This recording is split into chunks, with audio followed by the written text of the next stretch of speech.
News, rumours and transfer gossip video today. As ever, don't shoot the messenger. These are not my stories. I'm not telling you whether this is facts or it's fiction, although I may well give you some sort of indication. Hopefully. There's a lot to get through, by the way, today. Let me just start off with a couple of players. I don't normally do this, but you ever watched some of the transfer speculation, maybe the Sky Sports News Roundup, and you see a player and you think, I wish we were bidding for him. There's been no speculation that we are bidding for him, but you look and you think, as a West Ham fan, we should be bidding for this guy. I've seen two. One of them's Thiago Almeida, and I really do think we'd be missing out by not signing this guy. I think he's been linked to go and play for a couple of clubs across Europe. I don't think he's going to be massively expensive. He's playing in the MLS at the moment. And I just look at it and I think this guy would suit us, as somebody that's versatile, can play along the front line. The other guy as well, you certainly hear that that David Moyes is after a winger and he wants somebody pacey. Actually, he didn't say he wanted somebody pacey. It's me that said he wants somebody pacey. But I look at Brighton are just about to sign this Valentin Barco, good player. I just think West Ham are possibly missing out. I don't know if what our scouting's like on Argentinian players and stuff like that, but it feels like for 10 million, this was definitely a punt worth doing. Anyway, we weren't linked with them. I just thought I'd give you my opinion on them. Connor Coventry, it looks like he's going to sign for unfortunately not for Coventry, which would be the best thing I think for all concerned and certainly for headline writers. He's not going to Sheffield Wednesday either. He's going to He's going to Charlton Athletic for £1 million. Now, I wish him well. I mean, I really do wish him well. I'm not just saying it. Like when at the end, every time a player leaves and the club put out a statement saying, we wish Connor all the best for his future career and so on and so forth. I'm sure there are people at the club that do. I'm sure he's got a lot of friends there. But I honestly, one thing I hate about the current sort of transfer system, if you like, and particularly the quota system, is you keep players for too long. And I think it sort of stunts their career. He's 23 years of age. He probably, let's be fair, at 21, we knew he wasn't going to have a future at West Ham. It's 2 years sort of stagnating for him. He sat on the West Ham bench this season for a lot of times. No intention on using him at all. I think he's a decent player. I think he'll do well at Charlton. I really do. So good luck to him. £1 million. His contract's up at the end of the season. I think this hints to us actually clearing the decks. I really do. As much as anything else, I think that Thilo Kehrer leaving and Connor Coventry leaving, although there's not lots of money coming in, as I've mentioned on 3 or 4 occasions, money is not the issue here. I think I'm quite buoyed by it. I think there's a lot of promise to it, actually. I think for us to get rid of some of these peripheral players that we're not using probably does indicate we're going to bring somebody in, hopefully, that we are going to use. Jonathan Rowe, he basically, I think you probably saw him for England under-21s, and he's a really good player. Plays wide, he can play in a number of positions, to be fair to him. I heard him described, as he plays for Norwich, by the way, as the most exciting attacker outside the Premier League. Now, look, I don't know how right that is, but he does look really good. He's got a good goal-scoring record this season. I think the suggestion is that if we don't get Jack Clarke, we may be in for this guy, but this won't be until the summer. Looks good. I mean, he really does. Looks a really, really good player. He suffered an injury, so had a bit of a setback last season, suffered an injury. So, yeah, I mean, I don't know how much truth there is to this story, but yeah, I'm not so sure. I will get the poppycockomometer out, by the way, for one story here. What's his name? It's Albert Gudmundsson. Albert Gudmundsson from Genoa. Winger. We're being heavily linked to this player. I am going to put my neck on the line here and get the poppycockomometer out and say this is poppycock. I think he's actually on the cusp of signing for somebody else. I'm not sure how much truth there is to this rumour. Just because a rumour comes out every day doesn't mean it's true. Don't forget, Thomas Souček signed his new contract in August, and up until a month ago, people were claiming he was going to leave on a free. And then, honestly, if you go and check 2 weeks ago, there's lots of stories. Hey, Thomas Souček signed a new deal. Now, granted, the club did put it out there a couple of weeks ago, but David Sullivan admitted that he did the deal in August, and it had been out there for ages. So just because a story gets reported all the time doesn't mean it's true. So Albert Gudmundsson, I'll give you another. That's no, but that means we're not signing them, by the way. Is it Family Fortunes? I think it's Family Fortunes. I think it is. Our survey said, meh, meh. Yeah, I think it's Family Fortunes. Nonto, Wilfred Nonto. Remember him? He used to be the future. Actually, that's probably a bit cruel. I think he's a good player, but he's done pretty poorly at Leeds this season. Hasn't even been playing in all their games. I think they bought it. Didn't they buy him at like the start of last season? 6 million or something like that. I mean, he looked to be tearing it up. It looked like he was going to be bought back and go straight back to Italy for £20 million, something like that.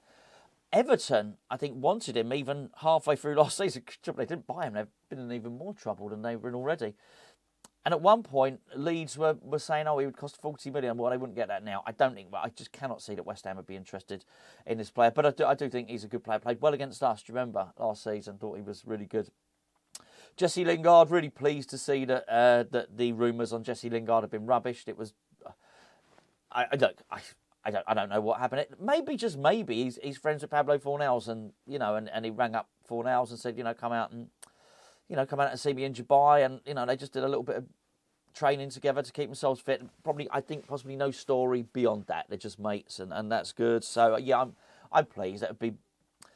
We are so desperate at the moment for players. You wouldn't be surprised if it happened, would you? You would not be surprised if we signed Jesse Lingard just to sort of bridge that gap of Kudus and Lucas Paquetá looks to be a longer injury than we hoped for, and Antonio and all the stuff.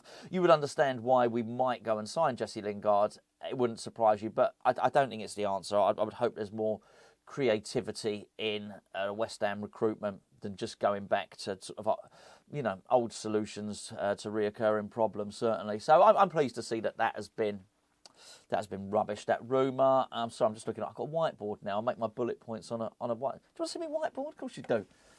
Look at that. I'm all organised today. I'm all organised. Last but not least. No, it's not last but not least. It's the penultimate player. Marcus Edwards.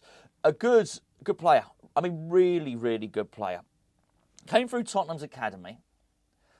He's incredibly talented. Clearly, he'd be homegrown. I say clearly. I point that out because it's Sporting Lisbon. And I'm not surprised to see this guy do really well. I mean, if you trawl back long enough in this channel, I spoke about him 2-3 years ago. I mean, he was a really good, twisty, turny, low centre of gravity, bright player, really bright player. And I'm not surprised to see him do so well overseas. There's a lot of people saying, we can't buy him because he's a right winger. I remember seeing him before he was just a right winger. This kid can play anywhere. He really, anywhere. Centre back. He's terrible at centre back. No, I mean, he can play left wing, attacking midfield, or right wing. Again, he's the sort of versatile player. Like I mentioned at the start with Thiago Almeida, the sort of versatile player that maybe West Ham should be looking at. I suspect he's not a Moyes player. So for that reason, I think we won't get him. But he's full of magic. And, just to have that wonderful player who, if Paquetá's out, no problem. This guy can go and play number 10. Kudus is out, no problem. He can go and play right wing. Need a left winger, he can go and play over that side as well. Sometimes Moyes likes to mix things up, doesn't he? We started it in the last game. Before Paquetá, when he played 8 minutes and created a goal, didn't he? But I think very much at the start of that game, almost Paquetá was playing as a number 9. I know he dropped deep to feed Bowen in for that goal. But if Moyes is going to do that and start playing players in some funky old positions, then your versatile player allows Moyes to do that sort of strategic type of thing.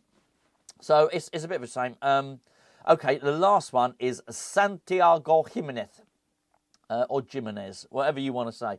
A Mexican striker, plays for Feyenoord, 20 goals this season. I'm not having it, I've got to say. I've had a look. Give him a little scout, didn't I? He's a big old lump, to be fair. Not massive. I don't mean he's like 7 foot tall or anything. He's not the full oil tanker. But I tell you what he is. He's a number 9. He doesn't play with number. I think he might be playing with 29. But you get what I mean. He's a target man. He is a big lump of a player, really. And does all the things you'd expect a target man to do. He holds the ball up well. Backs into a defender, can spin and shoot. He's got a good eye for goal. He's good at heading and all that stuff. Do you know what he reminds me of, actually? Gianluca Scamacca in many respects. So what he's not got is that outright pace. What he doesn't seem to do is pull and operate out wide or do anything like that. And I just can't see it. I really can't. Honestly, whether it's Sebastian Haller or whether it's Skamaka or anyone else, I just can't see us playing in that way. And you just look at the forwards that have done best under David Moyes. I don't want to even add Jared Bowen in yet. He's not been playing enough up front to say he's been a good striker for David Moyes. He's still a winger for me at the moment. But if you were going to do that, he's still a wide player who can operate out wide. If you look at Antonio, he's a wide player who's been converted. Look at Arnautovic. These players are not the number 9s, are they? So I'm not so sure about this one. Anyway, there you go. That's the transfer roundup for today. Quite a lot, wasn't there? Quite a lot in there. Oh, by the way, I've got to say thank you very much for all your contributions yesterday, and particularly joining in with the Sammy Schmaldicks. I think that was a lot of fun. Not everyone got told off.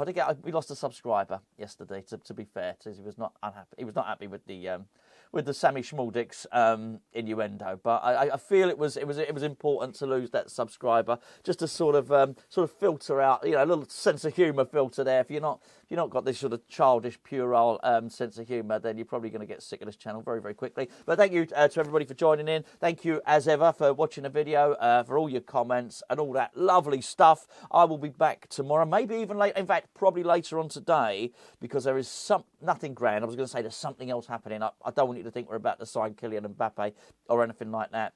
But some other little bits of news which probably didn't fit into the transfer roundup. So, yeah, keep your eyes peeled later. Have a good day at work or whatever it is you're doing, or if you're bunking off school, or whatever you're doing. Have a good day today, and I will catch up with you later.